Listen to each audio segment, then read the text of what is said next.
imaginar que você está fazendo um procedimento padrão de terapia capilar. Você usou o Elixir, 20 minutos, aí você vai usar o shampoo. Gente, shampoo não é para lavar cabelo. Shampoo é para lavar couro cabeludo, ponto. Por extensão, você pode extrair, tirar o restante do shampoo e ele vai sair aqui pelo seu cabelo. Importante, no couro cabeludo tem um tipo de glândula, que é a glândula apócrina, que libera essa quantidade de gordura, que o shampoo tem que usar, senão ele não sai, não tem como se tirar.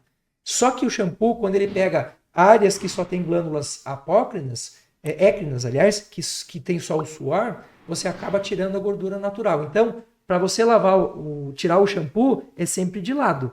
Nunca deixa. Tem gente que já aproveita e já usa o próprio shampoo para se lavar. Isso não pode.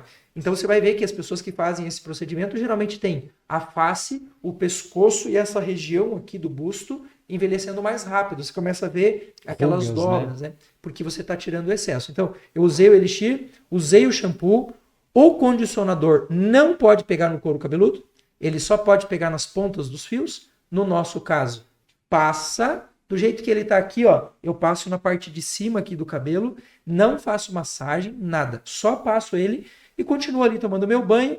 Pronto, acabou. O que eu fiz aqui? Eu repus a quantidade de óleos que o meu couro cabeludo precisa. Aqui eu tirei o excesso. Aqui eu fiz a umectação do meu fio. Esse processo todo aqui, ele passou de um pH, que aqui está na faixa de 6. Aqui ele foi para 5,5, em torno de quase, entre 4,5 e 5,5. E aqui eu tenho um pH de 4. Por que a gente faz essa transição? Porque o pH de 5, 5,5, ele abre a cutícula para você tirar o excesso do resíduo e fazer a nutrição desse cabelo. Quando eu uso o condicionador, por ser mais ácido, ele fecha essa cutícula. É por isso que muita gente utiliza o vinagre de maçã junto com o condicionador. Só que a gente tem que cuidar, porque o vinagre de maçã você pode usar uma vez por mês, não mais que isso. Porque aí você vai desestabilizar a microbiota ali, isso não é legal. E quando eu usei um selador, o que o selador está fazendo? Ele está literalmente fechando essa cutícula. Aí você pode quase que um verniz ali que daí ele aguenta mais temperatura. E é por isso que as pessoas precisariam usar algo assim para... vou fazer uma competição de vôlei na praia. Esse aqui é o tratamento perfeito para seguir em frente. Você consegue fechar ele muito bem. Aquele efeito clássico que a gente tem de sair do mar com o cabelo feito um arame, né? Ou sair de uma piscina clorada. E o cabelo tá duro assim. Se você faz esse processo aqui, ele continua maleável, bonito. Vai sofrer um pouco, mas não vai sofrer tanto. E aí, nadadores de plantão, tá aqui a solução.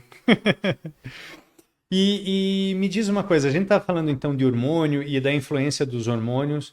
E se a pessoa ali não usou anticoncepcional, cuidou-se bem, não...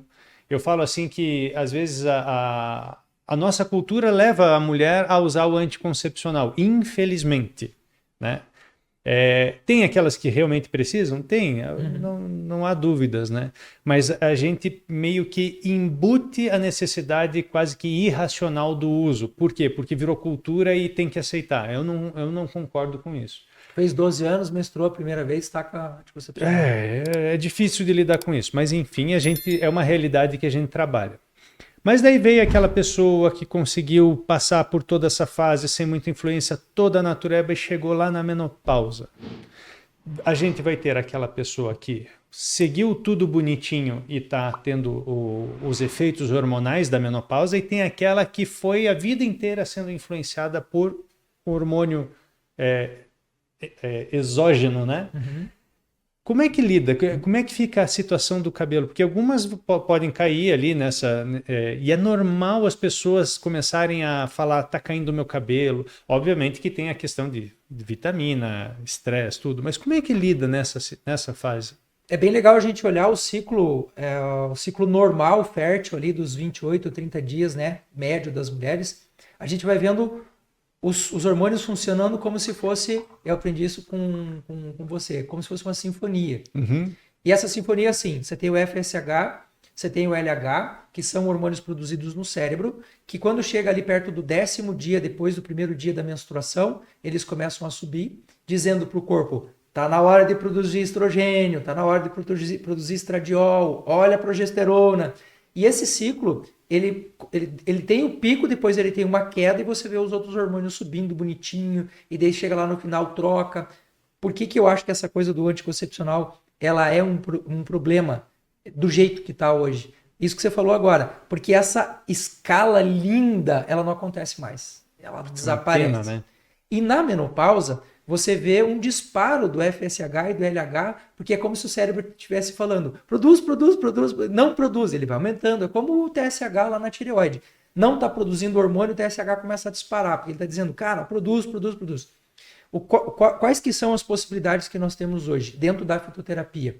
Usar, por exemplo, alguns fitoestrógenos que vão manter, eles não são o estrogênio que o corpo precisa, mas eles se ligam aos mesmos receptores, o que mantém o corpo mais estável e, por exemplo, faz baixar o FSH e o LH.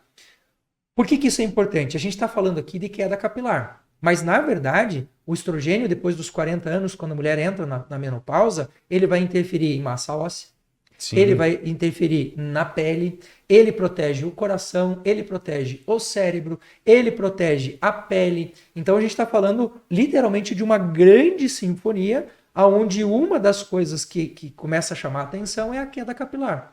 Mas se ele está com essa queda capilar acentuada, o médico, o nutricionista pode pedir os exames, cara, é batata. O restante disso daqui está caindo também. Tanto que, quando a gente vai ver osteoporose, nessa faixa etária, né, 40, 50, 60 anos, se você pegar 5 casos de osteoporose, 3 ou 4 são mulheres.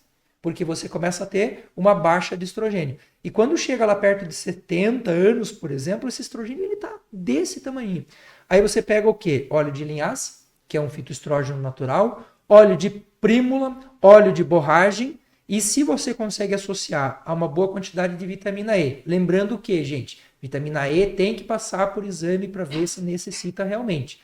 Se você consegue juntar tudo isso numa mulher que não tirou o útero, que não tem endometriose, que não tem adenomiose, que não tem mioma, que não tem ovário policístico, esse sistema continua recebendo esse estímulo. Por que eu fiz questão de falar sobre isso?